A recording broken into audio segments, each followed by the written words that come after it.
Ooh. Welcome, everyone, to another episode of Follow the Light Music Review. My name is John DeLaurentis, and this is episode 7 in my series Interviews. And today I have the pleasure of welcoming renowned drummer and percussionist Terl Bryant joining me from England. Terl Bryant has more than 150 major label credits and over 500 Performing Rights Society registered tracks. He has performed with the Celtic progressive rock band Iona, the Celtic folk pop rock band Eden's Bridge, Joanne Hogg from Iona's solo albums, worship leader, songwriter Matt Redman, Darrell Mansfield, Terry Scott Taylor, as well as many other mainstream artists from Rick Wakemen from Yes, John Paul Jones from Led Zeppelin, Peter Gabriel, Steely Span, and Martin Barre from Jethro Tull.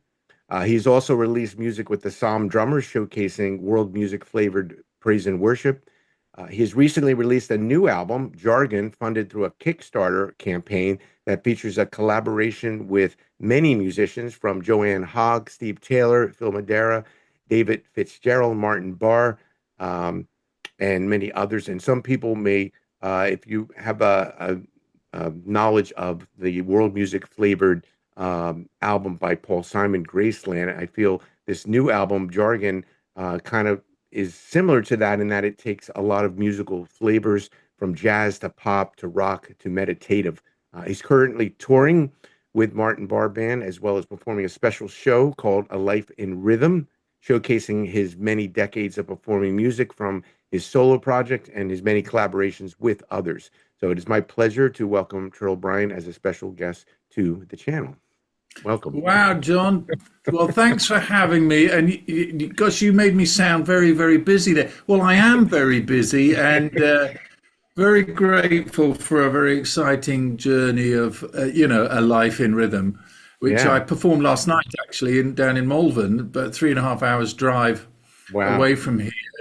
And it was so sweet, so sweet to share the stories, share the journey, and share some of the fantastic music I've been privileged to be, to the artists I've worked with and records I've played on and stuff. So, Yeah. Yeah. yeah, so well, thanks for having me on. Nice to meet you. Yeah, nice to meet you too.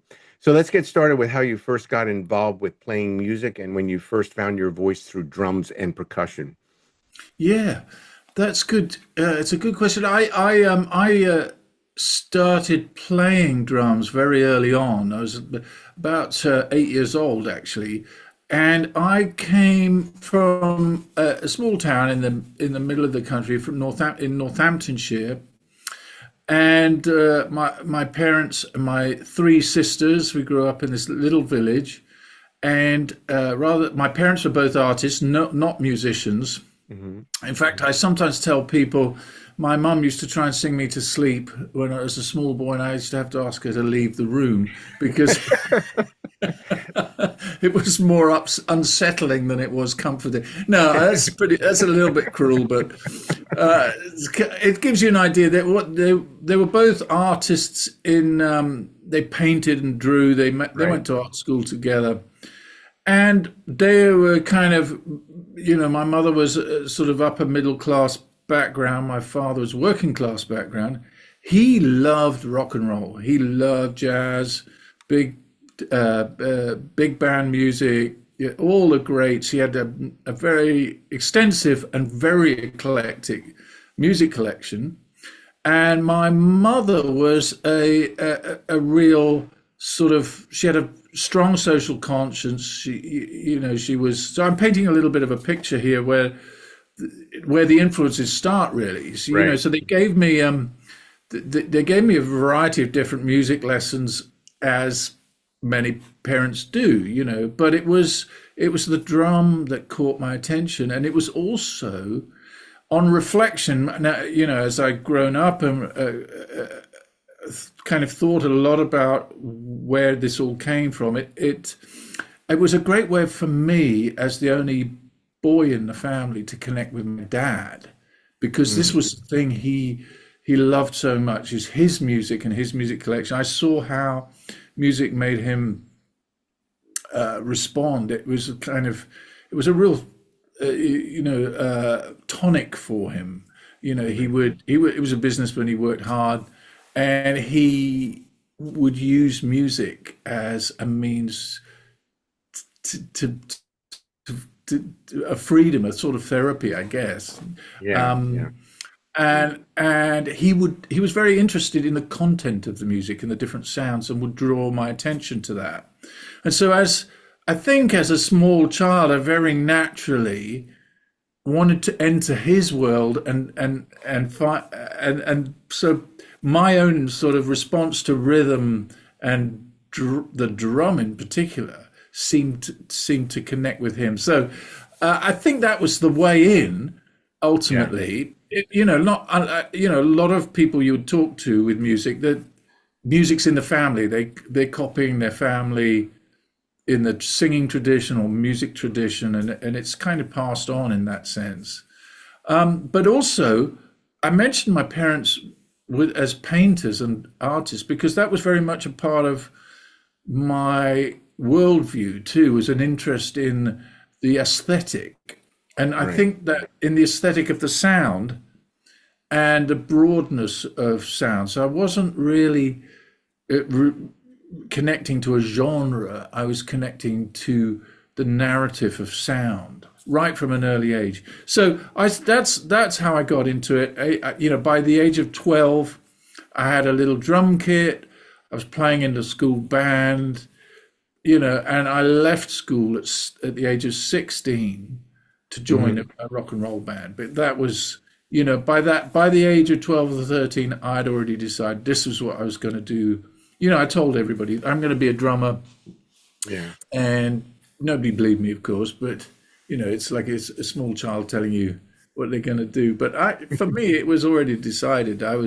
That's what I was going to do. I had no context for it, though. No role model, no connection, no well, really no teachers, because there wasn't. This is before the internet. This is long before a Yeah.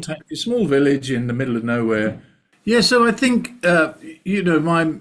my influences in playing really is a lot to do with my father, and we're talking about. I was born in the early '60s, so we're talking about music that spanned the decade before and the Right. decade, and then on into the '70s. So there was a real mixture of everything from Tony Bennett and Gene Krupa through to material like American bands, song singers, Janis Joplin and Bread, and Right.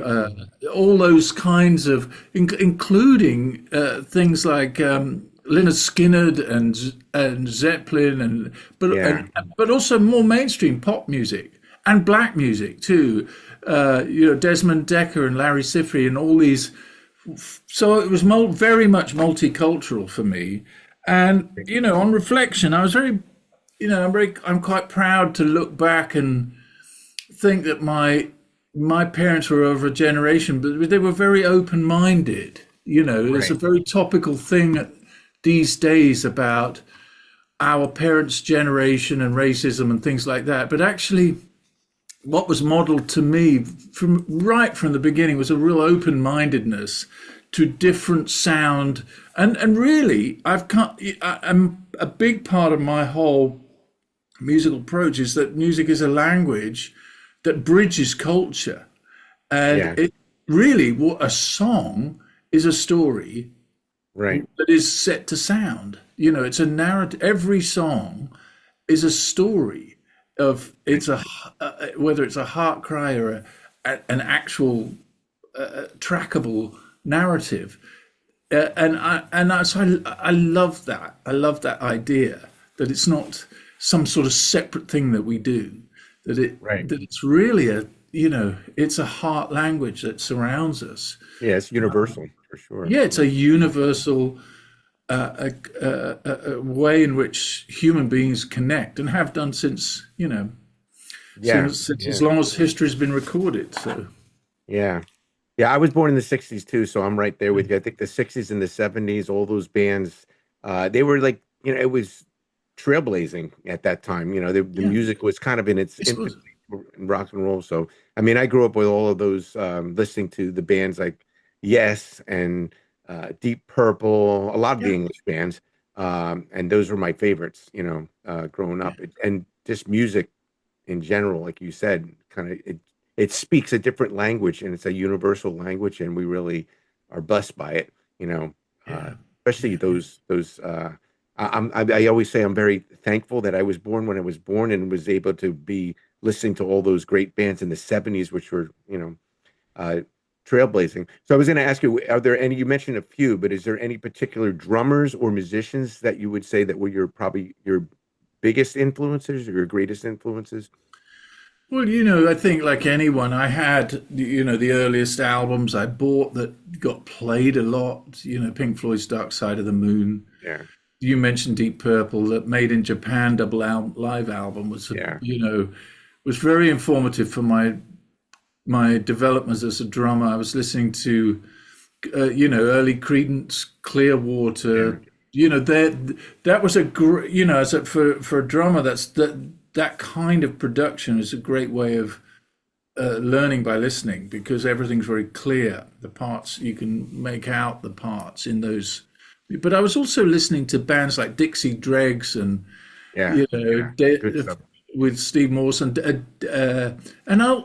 unusual stuff. Bob James, the pianist Yeah, in the yep, jazz, yep.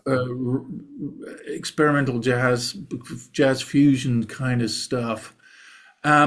Peter Frampton Comes Alive, that album. Yeah, There's so many, but also, and I've come back to two albums in particular, very very important to me. One was Paul McCartney's Band on the Run album. yeah, yeah. Great. It's kind of, people see it's kind of post Beatles, so they don't give it the same kind of, it doesn't carry the same authority that the story about the Beatles has, but it's a absolutely incredible piece of work in my mind, production wise, the creativity in it, and some of that Paul McCartney's writing at that stage, but also Bowie, that Yeah, album, Young Americans, also yeah, slightly, not always the one that's pointed out. But I was listening to all sorts of stuff. Captain Beefheart, that Clear Spot album, I yeah. loved that. Crazy, And as a young man, as a young boy developing into a man, that sound of that, with Beefheart, that sort of chaotic stuff. Right, right. I loved all that. I really could relate to it, and I'm sure all of those things were a huge influence on me. But also at the same time, and I know we'll talk about the journey of faith too. But Right. my mum was a very committed believer, and she was, even as I was a very small boy, was trying to get me involved in uh, Christian music. And so Right. my very first ever gig was in the little village church, playing to an album written by Jimmy. It was called "Come Together." Carol Jimmy Owens. Yeah, yeah, I It think was that's correct. like a sort of story. It was kind of almost like an early little musical story used Right. for evangelism. Yep. And I got, as a small boy, I got dragged into playing that, and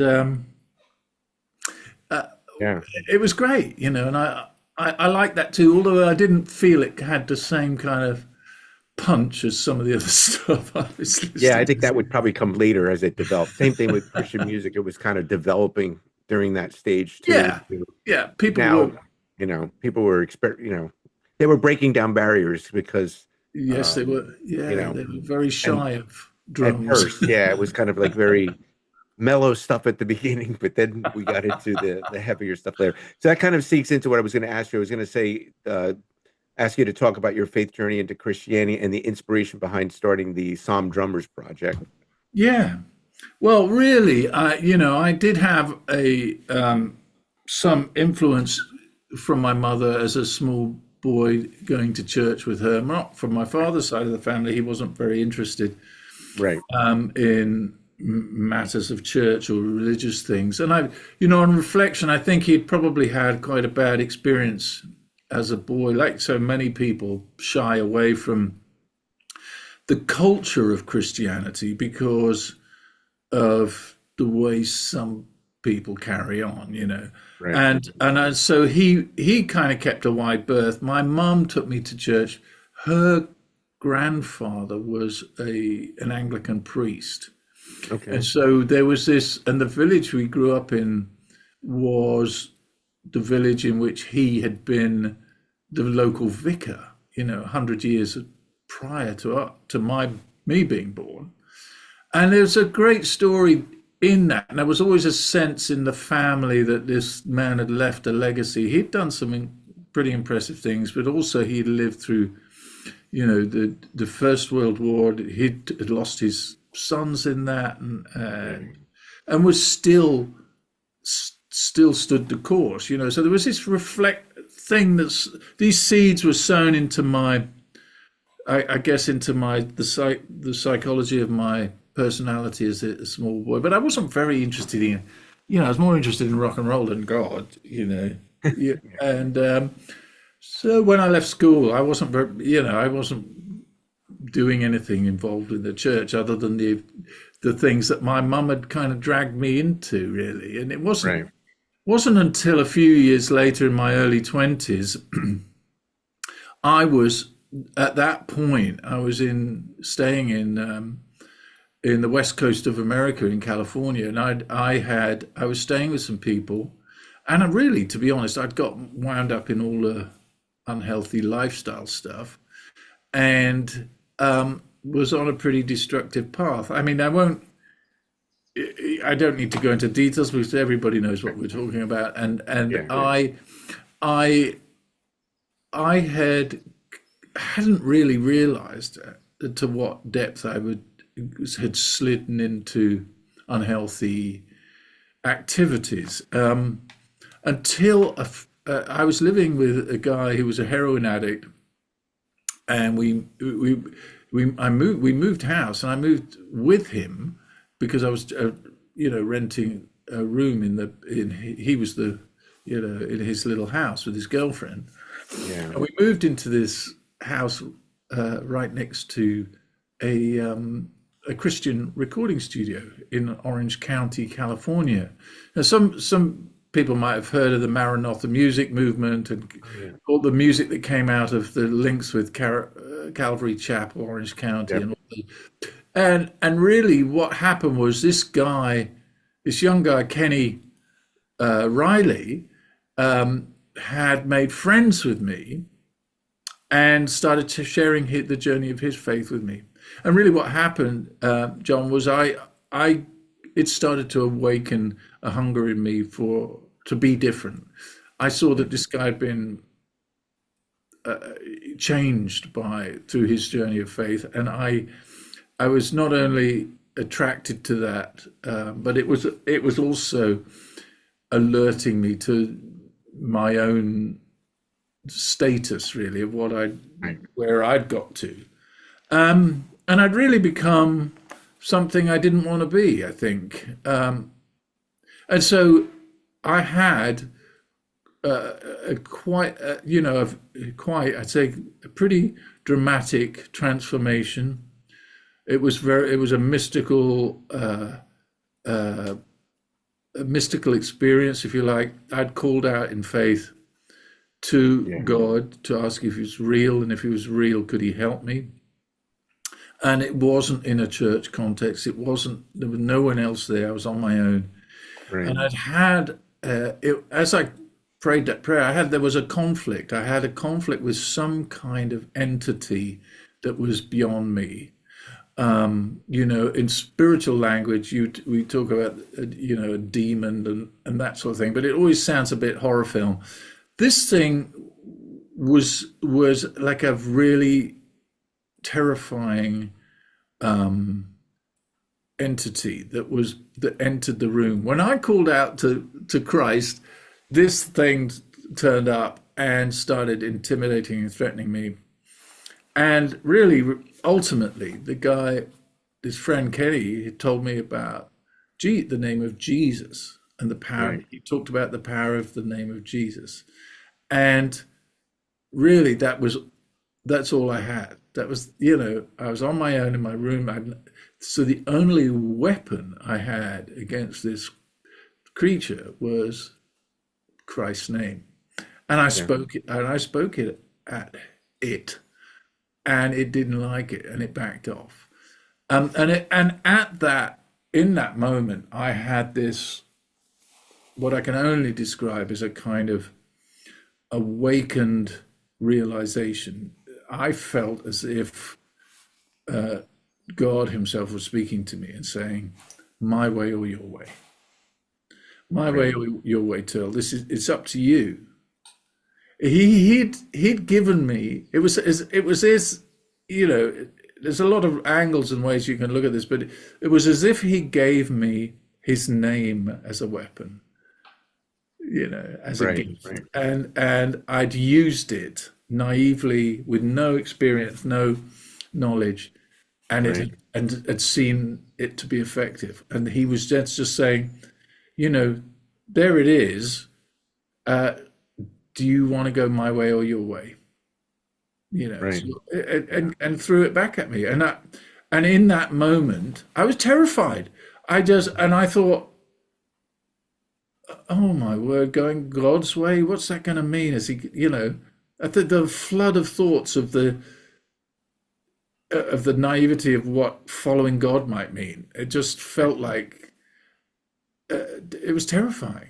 And Yeah. but I did it. I took a step in my mind, in my heart, if you like, in the direction of God. And then this horrible creature came back, double the power, double the intimidation, and I had to battle again. I had to Yeah. name, and I wielded that sword. I wielded that name. I spoke the name of Christ at this thing, and in that sense, it was like a sort of exorcist Right. Right. rerun, you know. And it went away. It gradually went away, and I haven't seen that creature ever since. But let me tell you, you know, that moment was so out there and so shocking and overwhelming that the next day I decided I wasn't going to I was never going to tell anybody about this, because I was reasonably convinced that I'd gone mad, that I'd actually tipped over into insanity, and didn't know really what had happened. But as the next week or so unfolded, I realized I was different. Something had changed, something had lifted, something that had been plaguing me had gone. Something Yeah. that was driving me down a certain kind of attraction to destructive behaviors was defeated. And so that's October 1981, and that was the time I just said, okay, Lord, if that's you, it wasn't what I expected, but I'm going to follow you. And that's what I've done for over the last 40, however many years, 45 Yeah. years.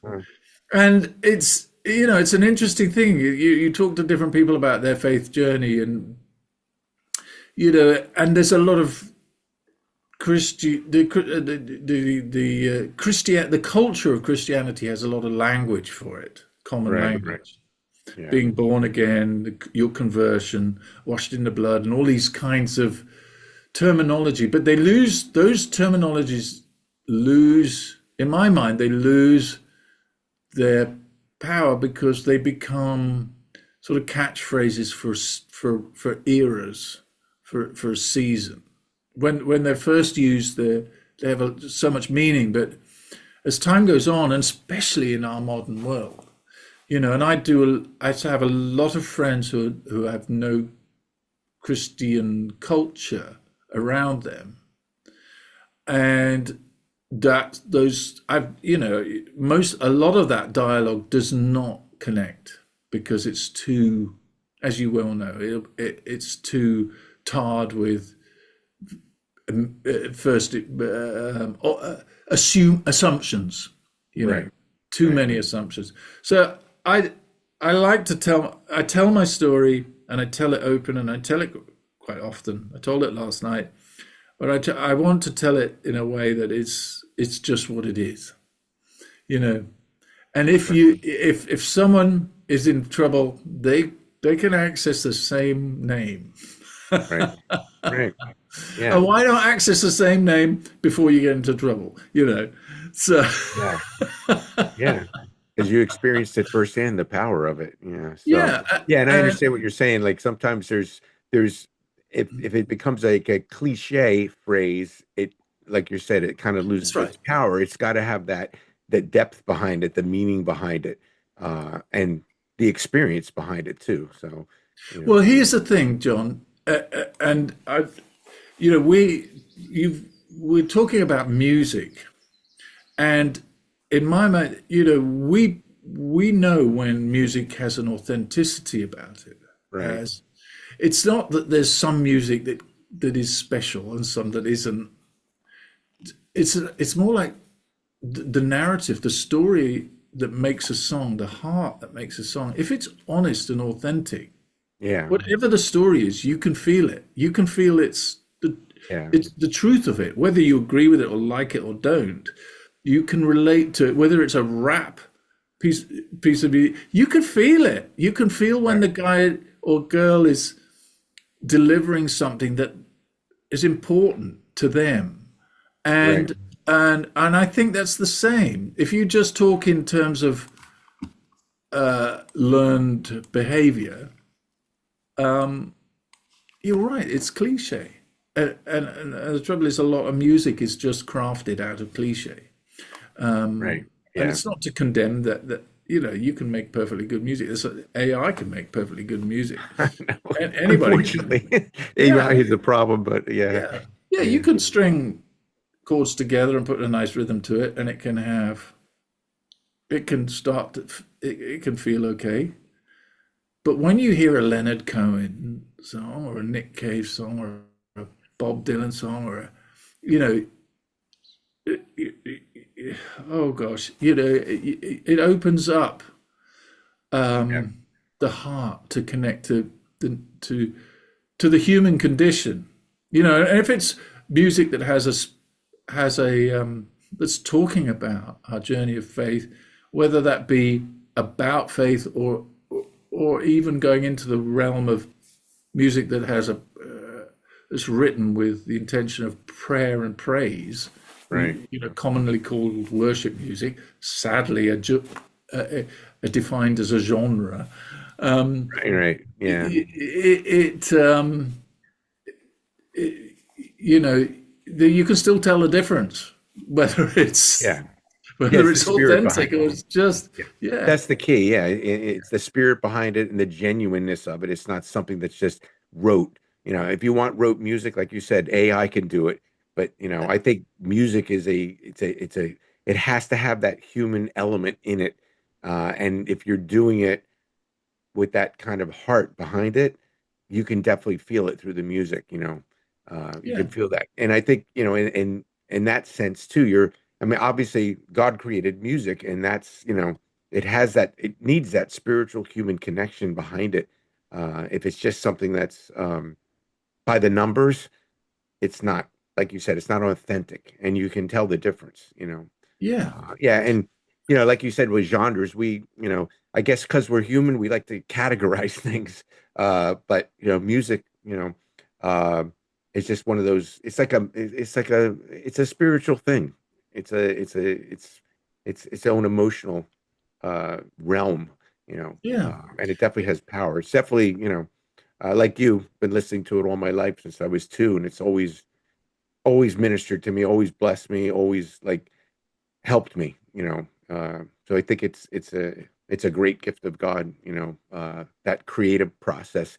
And when it's done genuinely, it's it's like you're identifying with the creator, uh, in that creative realm. So I was yeah. going to talk in terms of like one of the bands that you were involved with was Iona, who's probably one of my top five all-time favorite bands of all time. So I was gonna, if you want to talk a little bit about your time with them, because you were with them in like all of their earlier catalog when I first got into them, and I think probably Beyond These Shores is my all-time one of my all-time favorite albums of all time. Most people pick the Book of Kells, which I love too as well, but that particular album.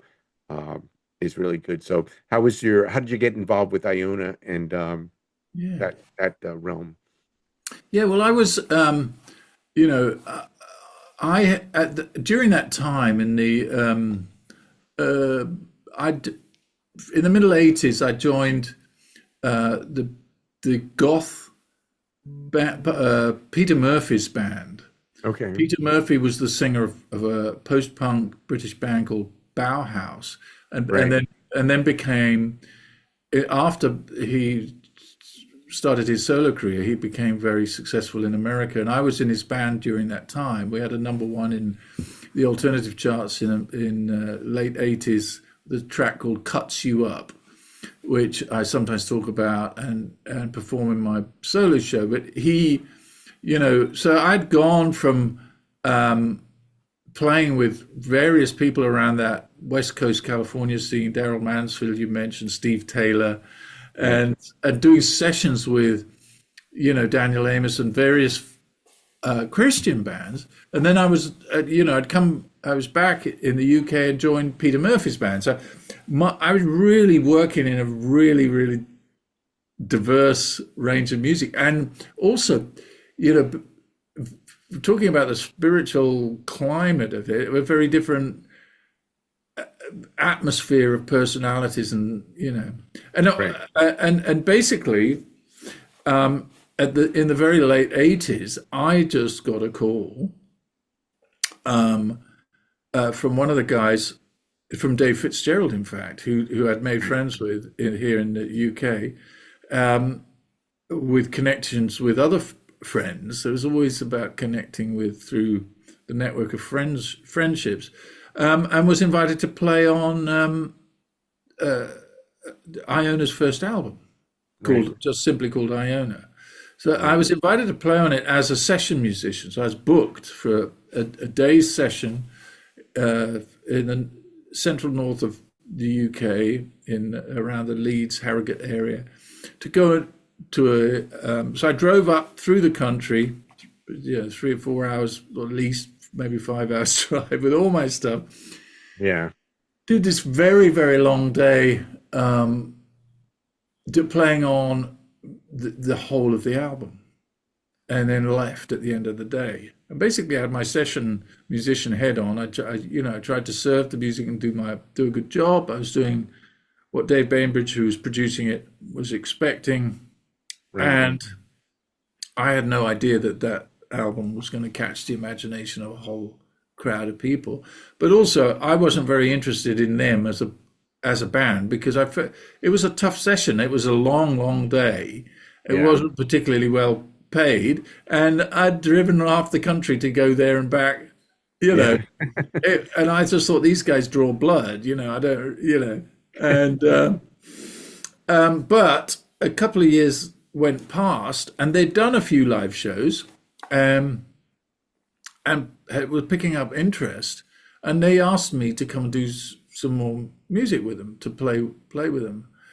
And it was at that point, I was in between tours with Pete Murphy, and I did a few dates with them, and it Yeah. really had a big impact on me, because I realized the music was very, very special, and there was something bigger about it. They're talking about the authenticity and the spiritual aspect. It was we were playing instrumentals that could be described as sort of folk influenced jazz fusion, progressive Right. fusion, something like that.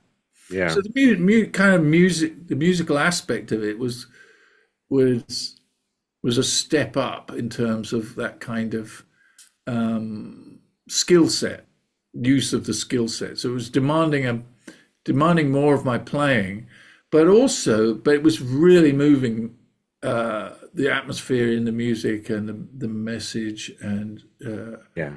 the heart in it was really, I was really impacted by it. And then they asked me to join the band properly. So I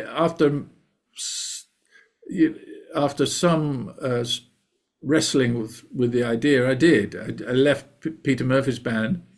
There was some shenanigans going down with the record company and publishing deal and stuff with Pete's, Yeah. organization that was some underhanded stuff. And I thought, well, actually, maybe I'm getting a signal here from the big man to to move, and which is what I did. And so I did, and so I spent the next 6 years and made those albums with the band.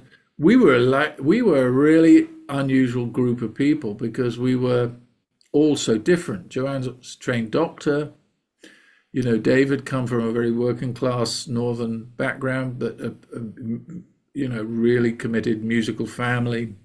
Yeah. And he was, and still is, super dedicated musician. And we were a different bunch. But you mentioned that album Beyond These Shores. That was really I think my favorite of them too, because it Yeah. was more of a song-based album, Right. and it was less widdly and more story. And that's really where I connect. I feel I connect better. Yeah. And that song "Edge of the World." I played it last night in my show.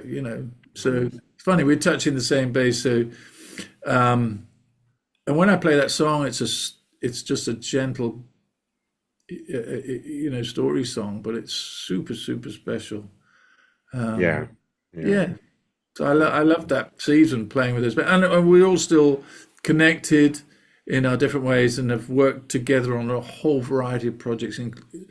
Joanne sang one of the songs on my new album, Right. and she sang in this room here. We did the session for her, you know. Nice. Yeah. Um, so yeah, Yes. Her voice is incredible. yes it is. Yeah. Yeah, absolutely. Grow. Well, at the time you were doing Iona, I know you were doing, we didn't kind of touch base on it, but the Psalm Drummers project, wasn't that in the 80s too? Was that going concurrently, or that was just like um something you were doing on the side, and how did you get No, that started? well, really, the Psalm Drummers was middle '90s, to be honest.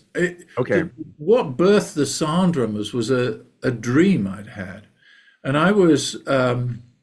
I'd had this really a dream that impacted me hugely, and it was a dream in which I had stood in a semicircle of other drummers playing a drum that each of us had strapped to us, Hmm. and we were playing a rhythm together that and in the dream I had my head was bowed and I couldn't lift it because I knew I was in the presence of something really bright. There was smoke, it was super bright. So in contrast to the that mystical moment of that entity that had when Right. I'd first called out to go. Now this in this dream, this wasn't like a, a vision Right. whilst I was awake. This was I was asleep, but I was in this moment, and I believed I was with a bunch of drummers drumming in the presence of God, and that there was a Wow. sense of calling about this. There was a sense of real purpose that the drumming was carrying a power and purpose, a Yeah. declaration. It was like a declarational prayer. Right. And I woke from the dream and I couldn't throw it off. And as I thought about it and prayed about it, I felt as if it was a prompt to to call to meet with other drummers, something I'd never done. I didn't really know any other drummers because you don't get to know other drummers because you're the one on the gig. Yeah. And but I did it. I contacted a handful of people I knew who were working with similar bands, or sometimes we played in the same band together. And I said, look, can we get together uh, and let's have a sort of drum circle thing and explore what it is to pray and worship with our drums. Yeah. And Yeah. so during the '90s, I hosted meetings in London at several of the big churches, and all kinds of people came along, all kinds of drummers, and also people who were sort of interested to see what was going on, people who were interested in exploring ways of worshipping that were beyond the sort of standard Sunday morning expectation. Right. Uh, Creative types, and it was also drew people who were in search of God, who perhaps wouldn't necessarily gone to a normal church service too. So it was a really interesting movement, and a lot of people picked up on it, and a lot of different groups sprung up. So I next thing I know, what that's happening in my life is I'm not just a freelance drummer or a drummer in a band. I'm suddenly fronting a kind of movement, and I had no experience of that at all. It was the first time I'd stood up behind a microphone and spoken to people, so it was a big learning curve for me, but also it was a beautiful time, and we really felt like we saw a notable transformation in all kinds of people's lives through it. And there are loads of stories birthed out of that season of people feeling they really had been touched by the presence of God, found some healing, found purpose, found a sense of their identity, Right. And it's left a legacy, really. It went on for a good 10, 15 years, really, as a movement. And but it has left its mark in a lot of people. And to be honest, I still what I did then, in terms of, if you use the sort of terminology of starting a ministry, was I found that I started to get invited to come and speak at things and talk about that and use drums in a sort of intercessory prayer way. So I would go and take a handful of drummers to events or to certain kinds of occasions, sometimes very visible. We played at some big prayer events in arenas and things like that, and I'd get together as many as 50 or more drummers. Wow. I came to the States and did quite a few events during those years, and also connected with some very famous drummers through it, who also had a sense of carrying something of the heart for that. And I think it had a really, really special impact on a lot of people. I wrote a book called A Heart to Drum, which was published. I did quite a lot of study around the scriptures, around the drumming related to the scriptures and stuff. I don't know, there was quite a lot of conflict, John, because there was quite a lot of people didn't like the idea of a bunch of Christian drummers. They didn't like, a lot of people, some of the traditions don't like the idea of drums in church even. We're talking, it's widely accepted now, but also very contained now. As you know, vast majority of contemporary churches have a band, quite often, mostly with a drummer on stage, but the drummer is contained in a fishbowl, and church doesn't like the dangerous element of the sound of rhythm, of what rhythm can do. And it's not just about, of course, it's a massive topic, but young drummers who are not very experienced can be a bit overwhelming and too loud, but and it's often talked about from the argument of this is some sort of thing that we need to contain these noisy young drummers.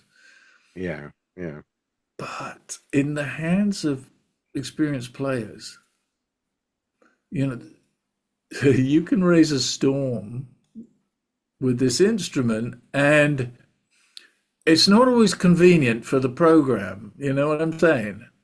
But you were opening up something here. If you want to talk about the Holy Spirit and the way the Holy Spirit moves, the Holy Spirit's not always convenient for the program. And and if you want to talk about, look at the Gospels, the presence of Christ is not always convenient for the religious community. Yeah, yeah, You're yeah, and like, likely to get challenged. yeah, And yeah, drums are a voice in the musical world that can stir that up. yeah, So the rhythm section. Yeah, I mean, I love the sound of the drums, so yeah, you know, when I hear it in worship music, or even at my church, we have a drummer on stage. Um, it it has its own, it brings that rhythm section in there, and it's very important, and I think it's moving, and it's like, but when you go back to the scriptures, the Lord says, make a joyful noise to the Lord. I mean, there's not this like restriction on volume, for some reason with drums, because they can be loud, and then also, the cultural connotations and some of these notions about, God can't use drums are kind of like ridiculous when you know that it's there in the scriptures. Uh, and music, I think what happens oftentimes in the Christian church is that people's personal preferences for either music or instruments supersedes over what God wants, like as if God is limited in what, kind of music can represent him, which I think is, not true at all. If he's the creator, then all the musical forms are fine, no matter what it is. If you can praise God, whether you're playing heavy metal or you're playing, jazz, or you're playing pop, it's like, um, and I think that's often is what happens. People's personal preferences of music. Oh, God can't use that because I don't like that particular type of music, which of course is, you're putting your humanness into it, rather than, and, I think God has shown that over and over again through the work and the fruit that these people have put forth in these different styles of music, that he's in it, that he's using it, so to judge it or try to dismiss it, I think is an error. So, well, um, there is a teaching that I included in my book about. There's a word.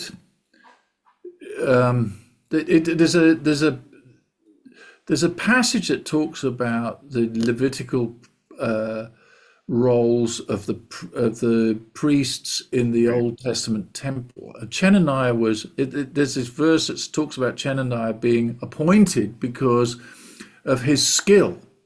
right, And there's a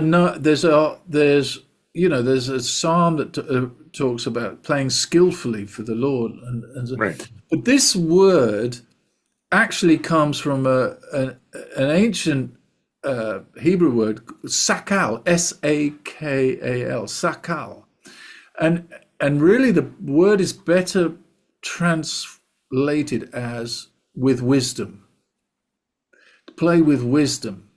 right, And the thing about wisdom is, wisdom provides the solution to every challenge. Wisdom is what is God's gift. It's also talked about in the scriptures as being more precious than gold and rubies, and it talks about the whole foundation of the world being created through the wisdom of God. That God's wisdom, and that right, this wisdom infused in the heart and language of the musician is it transports things to another place in my opinion, but also in my study. I can see it. What happens is, you get in contrast, like you say, you talk about people who run the program, run the church, and obviously they've got a lot of challenges to do that, and they want to contain it and right, manage it and pastor it, create right, boundaries and so forth. And of course, you understand all those things, but at the same time, wisdom always changes the boundaries, because boundaries often become rules, and rules are a problem because they trap people from doing things that they should do, and they also condemn people who cross them. But if you're a creative person, if you're a musician or an artist of any kind, you are compelled to cross boundaries. You want to look over the fence, not because you're a rebel and Right. evil. You do it because you're curious. And the Spirit of God is curious. The Spirit of God, the God's, in my mind, if you look at this creative God that we have, he's designed. You talk about him making music comes from him. Also, I mean, you look at the depths of the sea. He's made some wacky looking creatures that live down there that we're only just starting to discover. His design is so rule breaking. You Right. know, there are patterns that we see in it and follow and start to carve out our understanding of who we are. One of the great things I learned is that you know in the ancient Hebrew tradition, when the academics, the scholars get together and argue their theology of Torah, they call that worship. They say this Right. is because you've got the clever people trying to work out who really God is. Who's the Father? What does he do? Why does he do this? What is this? No, that's not, he would never do that. Yes, he would, because, and this example, and this thrashing out, this battling debate is a form of worship. Why is it worship? Because if you didn't care, you wouldn't be passionate to find out, and take that back into the world of music. Put drums or electric guitar or a microphone in front of a passionate person who cares, who's trying to work out who God is, and Right. it's gonna get dynamic. Right. It's gonna get, I sometimes tell this story, John, that, people like the idea of worship being like going to the beach in the summer. Everybody likes, to go down to the sea when the sun is warm, the sand is soft and raked and clean, the sea is still and calm, and you can go and paddle in it, and you can wear your nice uh, summer outfit and take your cooler down to the beach. And, if that, take that metaphor as the way we like to do Sunday morning, you know, Yeah. and then realize that maybe God wants you to come down to the beach in the middle of the night when the storm is up. Because Mm. maybe he wants you to feel something. He wants to awaken you to some of the things, the reality of the world we live in. Right. How can we, with all this trauma and terror going on around the world, how can we just go and sing our nice, sweet little ballads on Sunday morning and comfort ourselves? What's going on? Or shouldn't we be getting angry? Where are the angry songs? It's one of the, there's plenty of angry psalms, Oh yeah. but where are the Christian writers writing the angry psalms for 2026? Yeah. And you say, well, God can be worshipped with heavy metal. Well, come on, guys, metal guys. Come on, guys who want to turn up to 12. Give us your angry songs, because we need those to help us connect to the narrative of the spirit, the Yeah. frustration of the pain of war and all the other ugly things that are going on around us.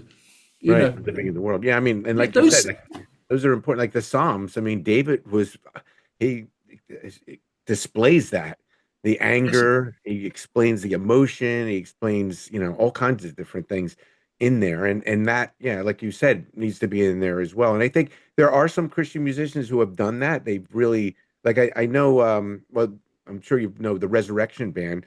oh They yeah, talked about that, like what you're talking about, songs of anger or songs of sadness or songs about what's going on in the world, and I think, yeah. like you said, that narrative needs to be there as well. Like they Yes, it does. both are valid. They both need, you need to, because God is involved, you know uh, Yeah. in the And world.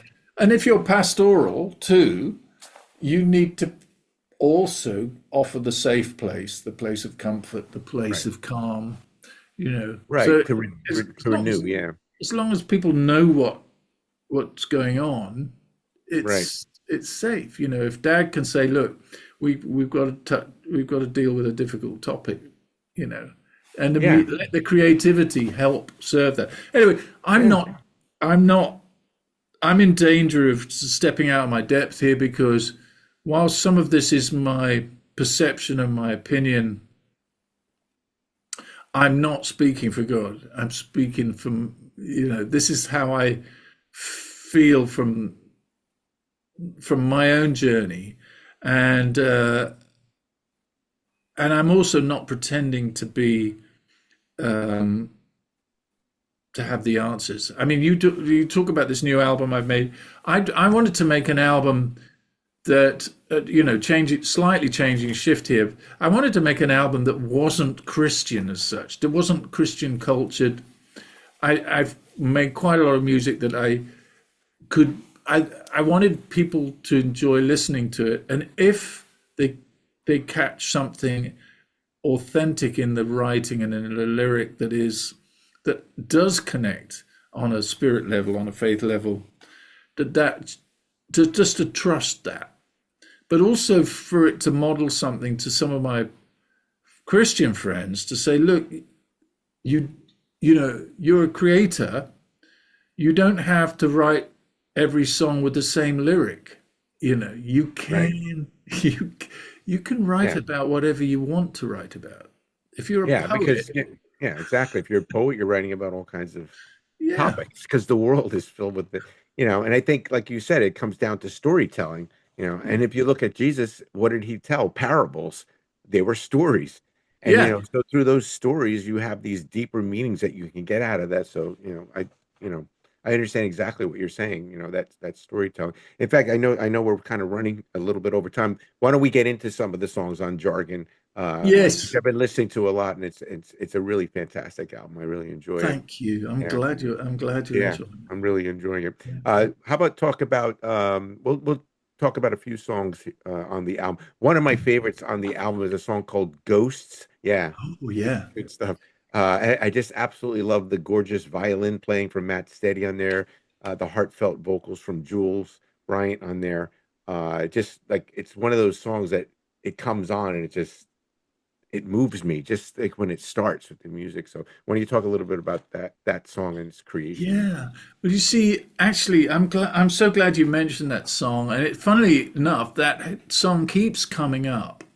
And it's, you know, I wanted to do a song with Jules. Jules is my wife, Yeah. and she's a writer. And she has written a number of songs, but also writes book stories and sings. And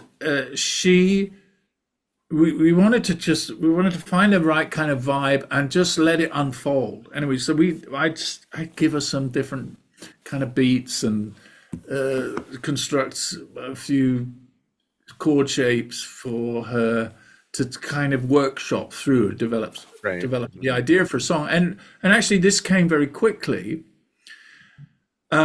lyrically, and we just developed it over a few couple of weeks, working backwards and forwards, and again here in this room, working on it, and it started to take shape.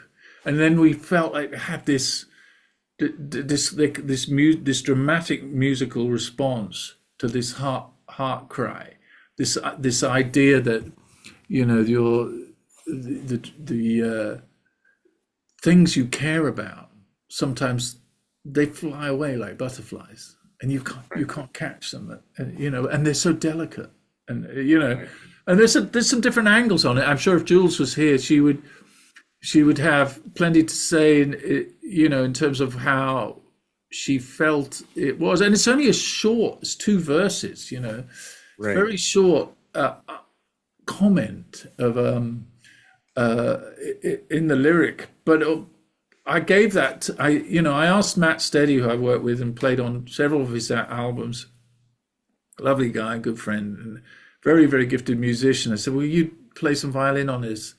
And he did some group violin. I asked him to do some like a string section, and he did that section first. And then I had another friend, Simon Nelson, come play guitars, and he did the big thing, and it sort of took almost like this Bond theme kind of character. It's got this big, almost Jack White kind of thing about it, and I was really liking that. And we got quite a way into it, and then I went back to Matt Steady and I said, "Well, actually, do you know what? The violin sounds lovely. Would you play?" Because I was playing a piano intro to set it up and a piano outro, but I said I think it'd be really nice with a solo violin part at the beginning and the end with along with the piano. Yeah, And what happened was he delivered what you heard, yeah, and I just then backed out the piano. Yeah. And took the piano then to Rob Watson, who's worked in DA and with Terry Taylor. Right. Yeah, and who I met right back in those early days in the early 80s. And Rob played the keys on it and did this kind of haunting tone. So it became quite, there's a sort of unsettling kind of tonality to it. Yeah. But then it bursts into this glorious thing, but it doesn't resolve the problem. But for me, if you wanted a spiritual angle on it, I would say this is, to me, what I hear it's a little bit like the God I know stands with me in the trial. He doesn't necessarily just take the trial away, but he's there in the midst as a big presence, and it's kind of like in the vulnerability and the brokenness of this narrative, this huge, awesome sound is there, with a strong theme to it, and so I kind of hear that in it. I'm sure people will hear different things in it, but I was just thinking of King David again with "Though I walk through the shadow of death, thou art with me." So songs about that, like you said, he's there. There's trials. You don't become a Christian and all of a sudden you're exempt. And life is just hunky dory and everything's fine. There's trials, and sometimes God speaks the loudest to us in the storms. In the trials, and it tests our faith, and that's when we have to realize that His presence is there. So like you said, it's important to talk about those aspects too as well. How about another one I absolutely love on here is this Sky is Changing with Joanne Hogg on vocals. Just very kind of like meditative type feel to that, and her vocals just seem very ethereal and airy in there. Just beautiful for that. Yes, thank you. Yeah, and that's a song I wrote. And it's a song really of it's a ballad, really, a ballad of hope. It's a gentle reminder that look for the signs of change. Can you feel it in the wind? Can you feel it in the wind? And and I love the way Joe interpreted the my attempt at the melody for it. She did a wonderful job. And all the lovely pedal steel on that, played by a young producer friend of mine, Barnabas Shaw, who I worked with Graham Kendrick. That's how I know Barnabas, and he's producing British country pop artists, and he's a great guy, very talented, quite clearly, and Rob also played in that, and Marty Dieckmeyer played bass on that too. Right, also from DA. Also from DA, so these legends. What an honor to have these different folk as part of that. Yeah, absolutely. Come here. My dog is just. Did you see my dog? I didn't see the dog, no. Look, there she is. Look, where is she? Margot. Oh, there you are. So cute. She butted it. She butted in. She's Yeah, she's quite elderly. yeah. She likes to sit on my red chair in here, don't you? So Yeah, cute. Yeah. yeah, very cute. All right. Good. So, what are your future musical plans? Like, what do you have in store for uh, coming forward in the future after this album and touring and things? Well, I'm exploring the options really, and looking for the right connections. I mean, it's one thing to try and, like a lot of creatives, it's hard to just sort of imagine you're just mapping out your sort of bucket list of dreams of things to do. I love playing with Martin Barre and the band, playing the Tull back Yeah. catalogue, and it's a great gig to do. It's a bit off and on. It's the touring dates have changed a bit. We're about to go on tour in April, so that'll be great to do. I've been talking to people. I'm exploring the idea of doing another praise and worship type album Yeah. of my own songs. So one or two people have encouraged me that perhaps I should do that, but I want to make sure Nice. would do that for the right reason, Right. and also to know that the songs were, like we said at the beginning of our conversation, really had the right authenticity. I mean, a lot of the question is to do. It's not just having a life where you do what you want.